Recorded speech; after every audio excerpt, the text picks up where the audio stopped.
O Senhor esteja convosco, Ele está no meio de nós. Anúncio do Evangelho de Jesus Cristo segundo São João, capítulo 8, versículos de 1 a 11. Glória a vós, Senhor. Jesus foi para o Monte das Oliveiras. Antes do nascer do sol, já se achava outra vez no templo.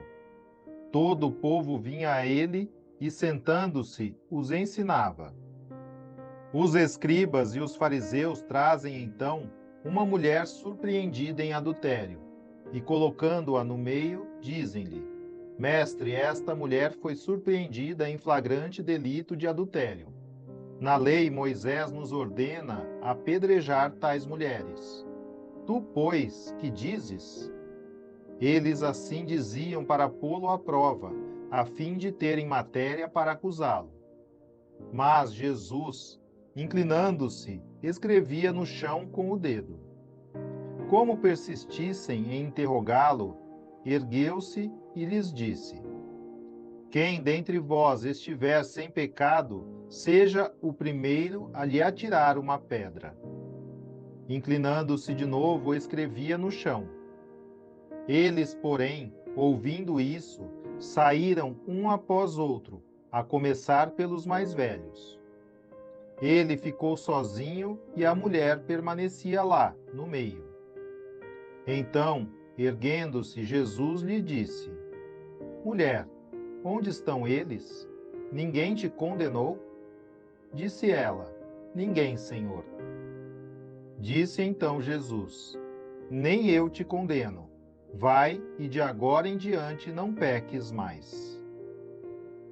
Palavra da salvação. Glória a vós, Senhor.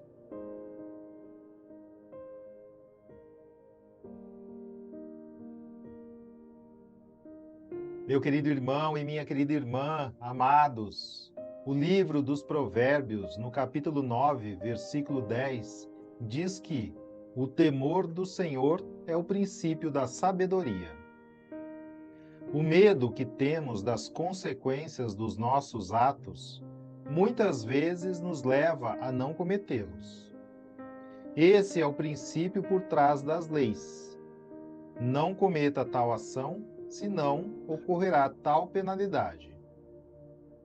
No caso dos mandamentos da lei de Deus é a mesma coisa, porém com consequências muito piores, porque o salário do pecado é a morte, e morte eterna. Mas nós sabemos, basta olhar para dentro de nós e para a sociedade, que as leis, com suas punições, não são suficientes para colocar um freio no ser humano. Veja o caso da mulher adúltera. Ela sabia que se fosse pega em flagrante adultério, a consequência seria a morte por apedrejamento. Porém, isso não evitou que ela cometesse o pecado. Um pecado contra a lei de Moisés, mas também contra o sexto mandamento da lei de Deus. E conosco ocorre a mesma coisa. Por isso que quando Jesus diz: Quem de vós estiver sem pecado, seja o primeiro a lhe atirar uma pedra, todos começam a sair, a começar pelos mais velhos, que tiveram mais tempo para cometerem pecados. Então, se a lei e suas punições não resolvem, qual é a solução? A solução é o amor. Se o temor do Senhor é o princípio da sabedoria, a sabedoria completa é o amor ao Senhor. Porém, temos um outro problema. Nós não somos capazes de amar. Desde o princípio da criação, nossos primeiros pais não foram capazes de amar a Deus. E nós também não somos. Então, se não somos capazes de amar, qual é a solução? Jesus nos dá a solução. Disse São João na sua primeira carta, capítulo 4, versículo 10. Nisto consiste o amor, não em termos nós amado a Deus, mas em ter-nos Ele amado e enviado seu Filho para expiar os nossos pecados. Ele demonstrou o seu amor de uma forma tão escandalosa como a cruz, para que não restasse dúvidas do seu amor por nós. E afirmou Santo Agostinho: amou-nos para que o amássemos de volta. Mas ele não parou por aí, pois sabia que não bastaria nos amar e demonstrar esse amor para que nós o amássemos de volta. Continuávamos incapazes de amar. Então, ele nos deu o Espírito Santo, que nos capacita a amá-lo. Quem é cheio do Espírito Santo não é capaz de pecar. Não porque tenha medo de Deus ou das consequências do pecado, mas pelo temor de ofender aquele que me ama infinitamente e que deu a vida para me libertar do pecado e da morte eterna. Então eu quero amá-lo de volta e nunca mais voltar a ofendê-lo, pois o pecado é sempre uma ofensa a Deus. É a vontade de amá-lo de volta que Jesus quer despertar em nós com a sua infinita misericórdia.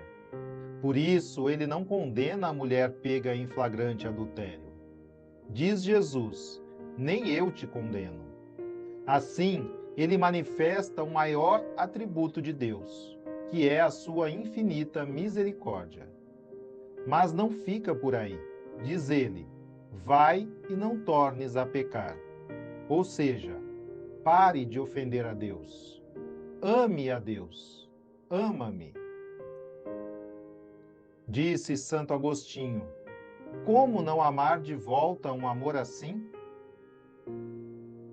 Todo pecado, além de ser falta de amor a Deus, é falta de amor para comigo mesmo, pois o pecado me afasta da fonte da vida que é Deus, e no caso do pecado mortal, eu me condeno ao inferno. É também falta de amor ao próximo, quando levo este a pecar. Pois o verdadeiro amor conduz o outro a Deus. Porém, a misericórdia de Deus é infinitamente maior que o maior dos nossos pecados. E é por isso que, enquanto estamos respirando e conscientes, ainda temos chance de conversão, de nos esforçarmos em amar de volta o amor. E querendo amar de volta e reconhecendo nossa incapacidade de amar, nós vamos em busca da fonte do amor, que é o Espírito Santo, e fazemos de tudo para que ele permaneça e cresça em nós, para amarmos cada vez mais perfeitamente nosso Salvador. E nosso Senhor já pensou em tudo. Deixou na sua igreja todos os meios para recebermos o Espírito Santo, para que ele permaneça em nós, mesmo se cairmos em algum pecado, para que ele cresça em nós e também haja em nós de acordo com o nosso estado de vida. São os 7 sacramentos instituídos por Jesus e também é necessário o nosso esforço através da oração, penitências, sacrifícios e formação, pois ninguém ama aquilo que não conhece. Acusar o pecado dos outros não vai trazer as pessoas para Jesus, mas sim afastá-las da fé. Satanás é o acusador por excelência. Os escribas e fariseus do Evangelho estão a serviço de Satanás. Nós não podemos entrar nessa dinâmica, mas temos que imitar nosso Senhor, que quer que sejamos misericordiosos. O discípulo de Jesus deve buscar despertar nas pessoas essa vontade de amar de volta àquele que tanto nos amou. Demonstrar como somos miseráveis e incapazes de amar. Alertar da gravidade dos nossos pecados, mas mostrar que nem por isso precisamos nos desesperar. pois Deus, na sua infinita misericórdia, nos enviou o Espírito Santo para nos capacitar a amá-lo e indicar quais são os meios para recebermos, mantermos e fazermos crescer o Espírito Santo em nós. Seja louvado nosso Senhor Jesus Cristo, para sempre seja louvado. Amém.